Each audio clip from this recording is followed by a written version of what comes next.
It was 2021, and I had just moved into my first rental home, finally away from my parents' watchful eyes. At 19, I felt like I was on top of the world, ready to take on life's challenges. Little did I know that one quiet evening would shake my newfound independence to its core. I was living the dream, throwing parties on weekends, staying up late to stream Among Us on Twitch, and connecting with fellow gamers from around the world. The rush of live streaming had me hooked, but I was about to learn that, like in Among Us, real danger can hide in plain sight. For a long time, I tried to bury this experience deep in my memory. It's not something I enjoyed revisiting, but recently I've come to realize that hiding from it doesn't help. So I've decided to share my story with you. The first few weeks of living alone were a mix of excitement and anxiety. I reveled in the freedom to eat cereal for dinner and stay up until ungodly hours. Maybe the only downside was that my rental was in a quiet neighborhood on the outskirts of town, but it was all I could afford on my meager Walmart wage. I had settled into a routine of sorts. My days were filled with online classes. I was studying computer science at the local community college, but it was the evenings that I lived for. After classes, I'd fire up my computer and start streaming on Twitch. I was playing Among Us, which had exploded in popularity during the pandemic. It isn't the most graphically intensive game, but it is addictive, and it is great for streaming. My channel wasn't massive, but I had about 500 regular viewers. We had inside jokes, emotes, and a sense of community that made me feel less alone in my empty house. I'd stream for hours, losing track of time as I immersed myself in the game and chat with my viewers. That fateful night started like any other. I had just finished a particularly grueling coding assignment and was looking forward to unwinding with my stream. As I set up my equipment, I realized I had left my front door unlocked. In this quiet neighborhood, I hadn't felt the need to be too security conscious. I meant to lock it later, but got distracted and forgot. A mistake I would soon regret more than anything in my life. I had a ritual before every stream, setting the mood with some creepy background noise. I love listening to horror story channels on YouTube, and back then was no different. Prior to the stream, I'd immerse myself in these scary stories. It got me in the right headspace for gaming. Unfortunately, your channel didn't exist at that time, but there were some other great narrators I listened to back then. From horror stories to live gameplay, I switched gears completely. With my headset on, I was in my own little world, completely focused on the tasks at hand and the banter with other players. I thought it was the perfect way to stream. Little did I know, my immersion in the game would isolate me from the real danger lurking in my house. About 2 hours into the stream, things took a turn. While I was lost in the game, oblivious to my surroundings, a real-life nightmare was unfolding just behind me. I was deep into a particularly intense round, trying to figure out who the imposter was. My chat was buzzing with activity, theories flying back and forth. That's when I saw it. A message in the Twitch stream chat that made my blood run cold. "Hey, is that your brother behind you?" I froze. I didn't have a brother, and I was home alone. Then the realization hit me. I was not only home alone, but I had also forgotten to lock the front door. My heart started racing as I grasped what this could mean. Trying to act casual, I glanced at my face cam feed in the corner of my screen. There, in the background, I saw a figure standing in the hallway, behind me. My bedroom door was wide open, giving me a clear view of the intruder. He was massive, at least a foot taller than my measly 5 feet 5 inches frame. Built like Jack Reacher from the TV show, he looked like he could snap me in half without breaking a sweat.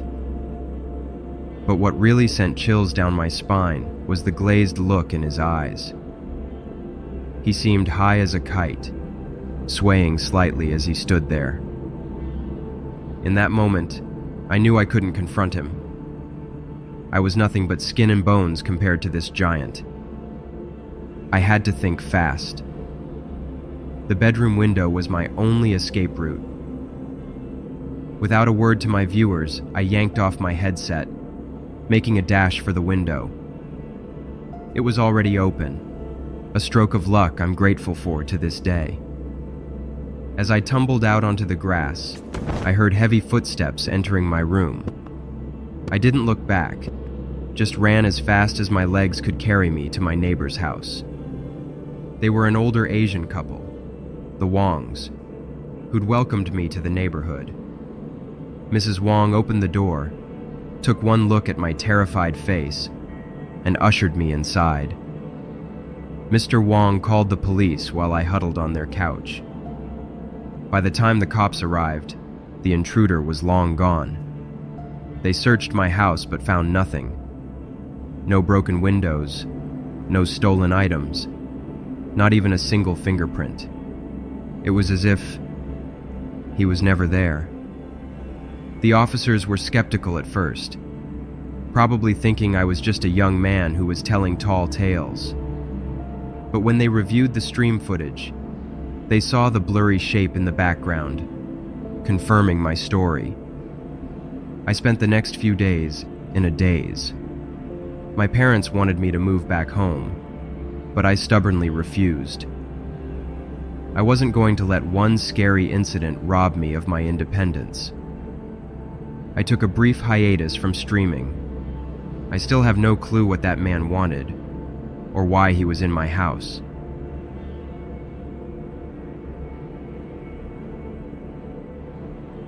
This story is about one of the scariest things that ever happened to me when I was younger. It was back in 2016, and I was 14 at the time. I live in Honolulu, Hawaii. A real paradise, you'd think. And most of the time, it is. My mom had passed away 2 years before, so it was just me and my dad. He worked a lot, trying to keep things together for us, I guess. That meant I was home alone pretty often. Usually, it wasn't a big deal. I'd do my homework, watch TV, normal kid stuff. This one evening, my dad was out late at work. I was in the living room, probably watching some show I can't even remember now, when the doorbell rang. At first, I ignored it. Dad always told me not to answer the door when I was alone. But then it rang again, and curiosity got the better of me. I went to the front window and peeked out. There was a woman standing on our porch. When she saw me, she smiled and waved. She started talking through the door, introducing herself as a friend of my dad's. She even mentioned my dad's name, Jacob. She explained that he'd asked her to come over and look after me, maybe take me out for some food while we waited for him. The way she spoke, it sounded like she and my dad were more than just friends. I felt all confused. Part of me was excited at the idea of my dad having a girlfriend. I mean, it had been 2 years since Mom died, and I wanted him to be happy. But something felt off. Dad had never mentioned her before, and he always told me if someone was coming over. The woman kept talking, saying how they'd been planning to introduce us properly, but this was a chance for us to get to know each other casually first. She sounded so nice, so convincing. I don't know what came over me, but I found myself unlocking the door. Maybe it was the loneliness, or the idea that my dad had finally found someone after Mom passed. Whatever it was, I opened that door, and she stepped inside with a warm smile. As she entered, she looked around our living room, commenting on how cozy it was. Then she suggested we go out for ice cream while waiting for my dad. The idea sounded great, and I was about to agree when she suddenly stopped and stared at a photo on our mantle. It was a picture of my mom, dad, and me at the beach, taken just a few months before Mom passed away. The woman picked up the frame, studying it closely. She turned back to me with a smile. She suggested I grab a jacket before we left, as it might get chilly later. I nodded and headed to my room to get a hoodie. As I was pulling it out of my closet, my phone rang in my pocket. It was my dad calling, thinking he was probably checking in or letting me know about his friend coming over and when he'd be home. I answered the call, and I told him about his girlfriend being there and how we were going to get ice cream. I even remember telling him that I approved of her. There was a long pause on the other end. When my dad finally spoke, his voice was tense, almost scary. He told me very firmly that he didn't have a girlfriend. He instructed me to go to the bathroom right away, lock the door, and stay there. He said he was calling the police and would be home as fast as he could. We quickly said goodbye and hung up. My blood ran cold. The woman, who had been in the other room, called out asking who was on the phone. She must have heard the ring. My heart was pounding so hard I thought it might burst out of my chest. I had to stay calm. I had to lie. I told her it was just a friend from school. Then I asked if I could use the bathroom quickly before we left, making up an excuse about drinking too much soda earlier. She laughed and said, of course. I walked to the bathroom, trying not to run. As soon as I was inside, I locked the door and slid down to the floor. My whole body was shaking. I could hear her moving around in the living room, probably wondering what was taking me so long. After a few minutes, she knocked on the bathroom door. She asked if I was okay, her voice sounding concerned. I lied again, saying I wasn't feeling well and might need a few more minutes. She said that was fine, but I could tell she was getting impatient. Time seemed to stretch on forever. I sat there on the cold tile floor, straining my ears for any sound. I heard her footsteps pacing back and forth. She knocked again. She said we needed to leave soon if we wanted to get ice cream before my dad arrived. This time her voice less friendly. I was running out of excuses. My mind raced, trying to think of what to do. That's when I heard another sound. Car doors slamming outside. The woman must have heard it too, because suddenly everything went quiet. Then there was a loud bang. Someone kicking in our front door. I heard shouts of police and the sound of heavy footsteps. The woman yelled something I couldn't make out, and then more shouting, and a crash. A few moments later, there was a gentle knock on the bathroom door. A woman's voice. Not the fake girlfriend, but a police officer. She was telling me that it was safe to come out. When I opened the door, the house was full of police officers, and shortly afterwards my dad walked in, looking more scared than I'd ever seen him. It turned out the woman was working for a human trafficking operation. They'd been watching our house, learning our routines. If my dad hadn't called when he did, well, I don't like to think about what might have happened to me. Later, we found out how the woman had gotten my dad's name. She had found it on a utility bill in our mailbox. That night changed a lot for me and my dad. For months after, I struggled with anxiety and had trouble sleeping. As time passed, things slowly got back to normal. You know, Hawaii is still beautiful, and most days it feels like paradise. But now and then, when I'm walking on the beach or watching the sunset, I remember that night. It's just part of my story now, part of what made me who I am today.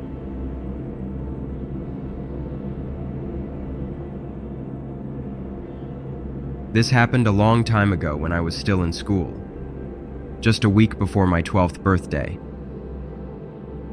It was summer vacation, and I was home with my older sister in our suburb of Detroit. Our parents were both high-powered corporate lawyers at a prestigious firm in downtown Detroit. Their work often kept them at the office late into the evening, leaving my sister and me alone during weekdays. We were thrilled to have the house to ourselves, enjoying the taste of independence. My sister had just hit the big 17, and suddenly she was too cool for school.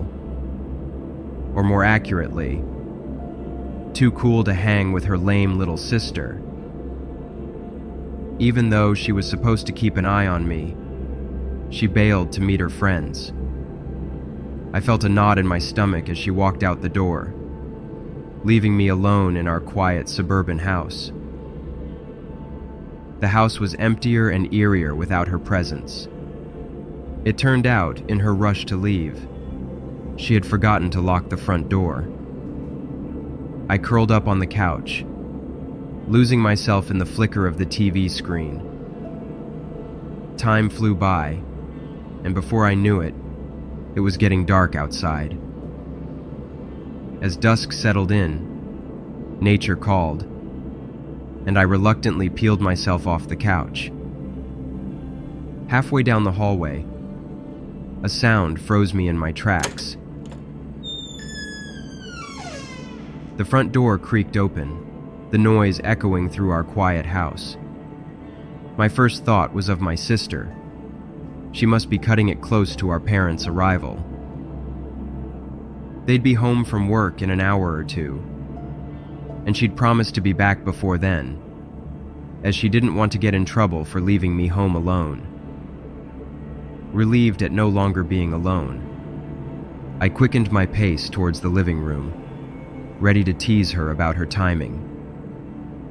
When I turned the corner to the living room, my relief evaporated instantly. It wasn't my sister at all.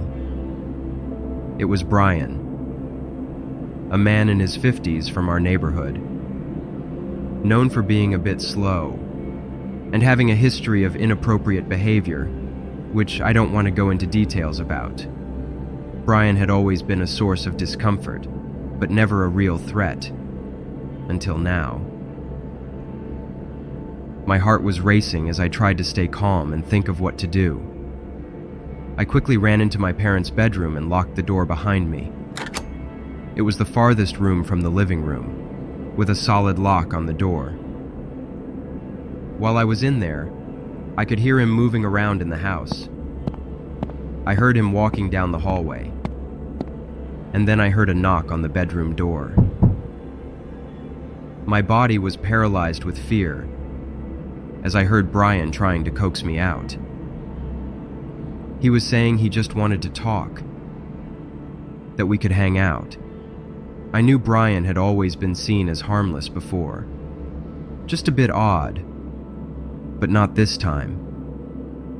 He had never invaded someone's home like this before. I was so scared that I couldn't even respond. I stayed silent and prayed he would go away, but he didn't. He kept knocking on the door and trying to convince me to come out. Then I did the only thing I could do. I screamed.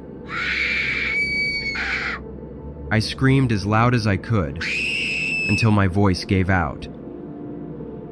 After what felt like hours, I heard the sound of a police car approaching. Brian must have heard it too, because he immediately ran away. I heard the fading sounds of footsteps, and then a door slam. Even after the sirens stopped, I remained frozen in my parents' bedroom, too terrified to move. It wasn't until I heard multiple voices and the sound of heavy boots moving through the house that I finally unlocked the door and cautiously emerged. I made my way towards the voices, my legs still shaky. The officers quickly saw me and asked if I was all right. They continued to search the entire house, but as I expected, there was no sign of Brian. Then they told me that a neighbor had heard me screaming and called them. I never found out who it was, but I really wanted to thank them for the help. I was so grateful that the police had come, and I was also angry with my sister. She knew I shouldn't be left alone, but she still went out anyway. I couldn't believe that my sister had put me in danger like that. I figured Brian must have seen her leave and realized I was home alone, leading to this frightening incident. The police called my parents at work, and they rushed home immediately. When they arrived, their faces pale with worry, they were horrified to hear the full story from me and the officers. My parents were furious with my sister and made sure she knew how serious the situation was. She was grounded for months. Brian, in his slow, confused way, had tried to brush off the whole ordeal as a harmless misunderstanding, completely oblivious to how terrifying and inappropriate his actions were. In the end, he was charged with trespassing and ordered to stay away from our family.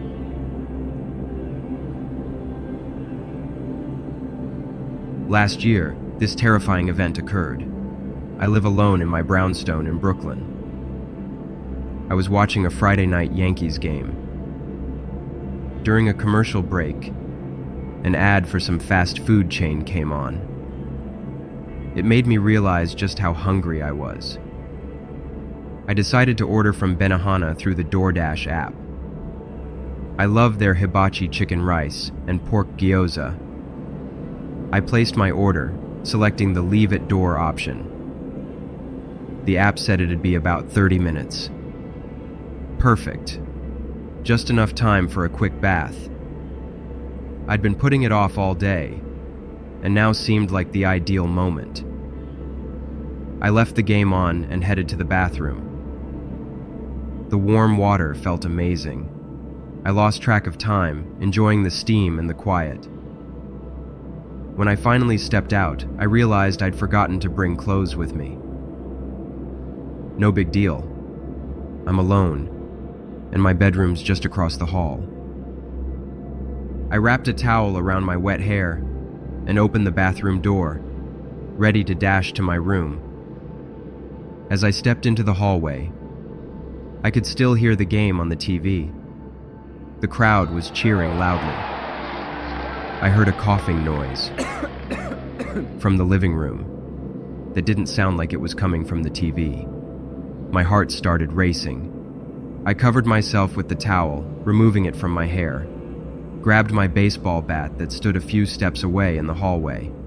Unfortunately, I had left my phone on the coffee table after ordering dinner.